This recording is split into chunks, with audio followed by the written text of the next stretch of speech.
दोस्तों, हमारी आज की कहानी है कर्म फल सबको मिलता है।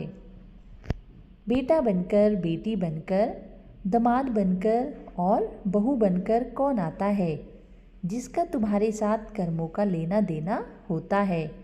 लेना देना नहीं होगा तो नहीं आएगा। आइए सुनाते हैं हम आपको एक कहानी। एक फौजी था। उसके माँ नहीं, बाप नहीं, शादी नहीं, बच्चे नहीं, भाई नहीं, बहन नहीं, अकेला ही कमा के फौज में जमा करता जा रहा था। तो थोड़े ही दिन में एक सेठ जी जो फौज में माल सप्लाई करते थे, उनसे उनका परिचय हो गया और दोस्ती हो गई। सेठ जी ने कहा, जो तुम्हारे पास पैसा है वह उतने के उतने ही पड़ा है। तुम मुझे दे दो, मैं कारोबार में लगा दूं तो पैसे से पैसा बढ़ जाएगा, इसलिए तुम दे दो। फौजी ने सेठ जी को पैसा दे दिया। सेठ जी ने कारोबार में लगा दिया। कारोबार उनका चमक गया। खूब कमाई होने लगी।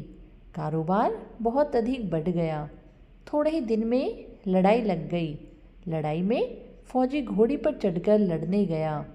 घोड़ी इतनी बदतमीज़ थी कि जितने जोर से लगाम खींचे उतने ही तेज भागे। खींचते खींचते उसके गलफड़ तक कट गए, लेकिन वह दौड़कर दुश्मनों के गोल में जाकर खड़ी हो गई। दुश्मनों ने वार किया, फौजी भी मर गया, घोड़ी भी मर गई।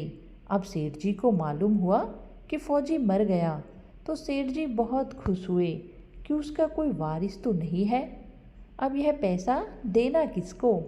अब मेरे पास पैसा भी हो गया, कारोबार भी चमक गया, लेने वाला भी नहीं रहा। तो सेठ जी बहुत खुश हुए।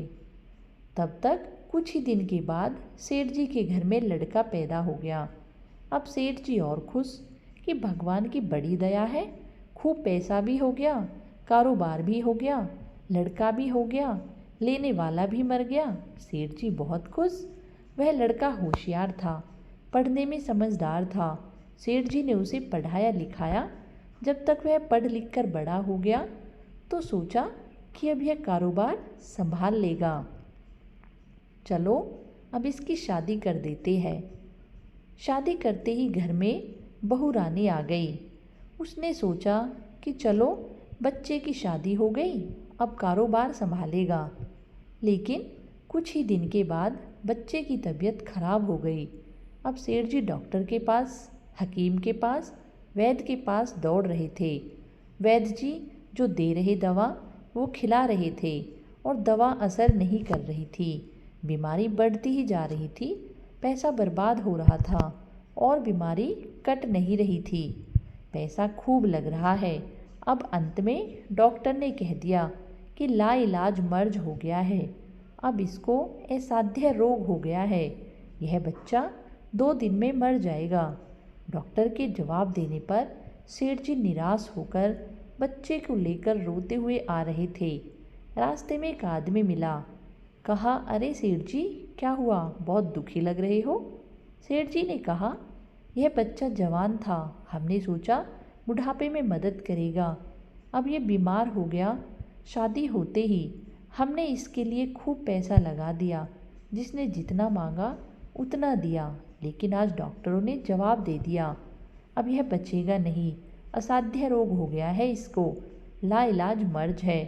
अब ले जाओ इसे घर, 2 दिन में यह मर जाएगा। आदमी ने कहा, अरे सेठ जी, तुम क्यों दिल छोड़ रहे हो? मेरे पड़ोस में वैद्य जी दवाई देते हैं, 2 आने की पुड़िया खाकर मुर्दा भी उठकर खड़ा हो जाता है। जल्दी से तुम वैद्य जी की दवा ले आओ। सेठ जी दौड़ कर गए, 2 आने की पुड़िया ले आए और पैसा दे दिया। पुड़िया लाकर बच्चे को खिलाई। बच्चा पुड़िया खाते ही मर गया। बच्चा मर गया। अब सेठ जी रो रहे हैं, सेठानी भी रो रही है और घर में बहू रानी और पूरा परिवार भी रो रहा है। सभी गांव वाले यही कह रहे थे कि सेठ की कमर जवानी में ही टूट गई। सब लोग रो रहे हैं। तब एक महात्मा जी आ गए। उन्होंने कहा, भाई क्यों रोना धोना? लोग बोले, इस सेठ का एक ही जवान लड़का था, वह भी मर गया, इसलिए सब लोग रो रहे हैं। सब लोग उसकी मृत्यु से बहुत दुखी हो रहे हैं। महात्मा बोले, सेठ जी रोना क्यों? सेठ, महात्मा, जिसका जवान बेटा मर जाए वह रोएगा नहीं तो क्या करेगा? फिर महात्मा सेठ जी से बोले, सेठ जी कारोबार के लिए पैसा मिला था तो खुशी तो बहुत हुई थी। महात्मा, अरे उस दिन तो आपकी खुशी का ठिकाना ही नहीं था। सेठ जी बोले, महात्मा जी किस दिन? महात्मा, अरे जिस दिन फौजी मर गया। सोचा कि अब तो पैसा भी नहीं देना पड़ेगा, माल बहुत हो गया, कारोबार भी खूब चमक गया है, अब देना भी नहीं पड़ेगा क्योंकि फौजी तो मर चुका है और उसके पीछे कोई है भी नहीं उसका वारिस। बहुत खुश थे तुम उस दिन। सेठ, हाँ महाराज, खुश तो था। महात्मा बोले, और उस दिन तो आपकी खुशी का ठिकाना ही नहीं था, पता नहीं कितनी मिठाइयाँ बट गई होंगी।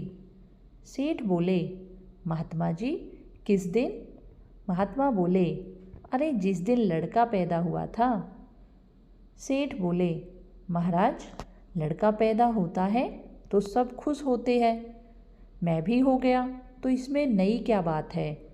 महात्मा, उस दिन तो खुशी से आपके पैर जमीन पर नहीं पड़ते होंगे। सेठ फिर बोले, किस दिन? महात्मा बोले, अरे जिस दिन बेटा ब्याहने जा रहे थे। सेठ, महाराज बेटा ब्याहना तो जाना ही था, तो हर आदमी खुश होता है तो मैं भी खुश हो गया। महात्मा बोले, तो जब इतनी बार खुश हो गए तो जरा सी बात के लिए रो क्यों रहे हो? सेठ बोला, महाराज यह जरा सी बात है, जवान बेटा मर गया, यह जरा सी बात है। महात्मा बोले, अरे सेठ जी वह फौजी पैसा लेने के लिए बेटा बनकर आ गया है, पढ़ने में लिखने में उसके खाने शौक श्रृंगार में जितना लगाना था लगाया, शादी ब्याह में सब लग गया और ब्याज दर ब्याज डॉक्टरों को दिलवा दिया। अब जब 2 आने पैसे बच गए वह भी वैद्य जी को दिलवा दिए और पुड़िया खाकर चल दिया। अब कर्मों का लेना देना पूरा हुआ। सेठ जी ने कहा, हमारे साथ तो कर्मों का लेन देन था, चलो हमारे साथ जो हुआ सो हुआ, लेकिन वह जवान बहू रानी घर में रो रही है, जवानी में उसको धोखा देकर विधवा बनाकर चला गया, उसका क्या जुर्म था कि उसके साथ ऐसा गुनाह किया? महात्मा बोले, यह वही घोड़ी है जिसने जवानी में उसको धोखा दिया, इसने भी जवानी में उसको धोखा दे दिया। वेद शास्त्र और पुराणों के साथ साथ सभी साधु संतों का कहना है कि यह संसार कर्मों का लेखा जोखा है, इसमें जो जीव चैतन्य है वह समझदारी से भवसागर पार हो जाएगा। तो दोस्तों, आज की हमारी यह कहानी आपको कैसी लगी? यदि पसंद आए तो हमारे चैनल को लाइक एंड सब्सक्राइब अवश्य करें। आप सभी का बहुत बहुत धन्यवाद।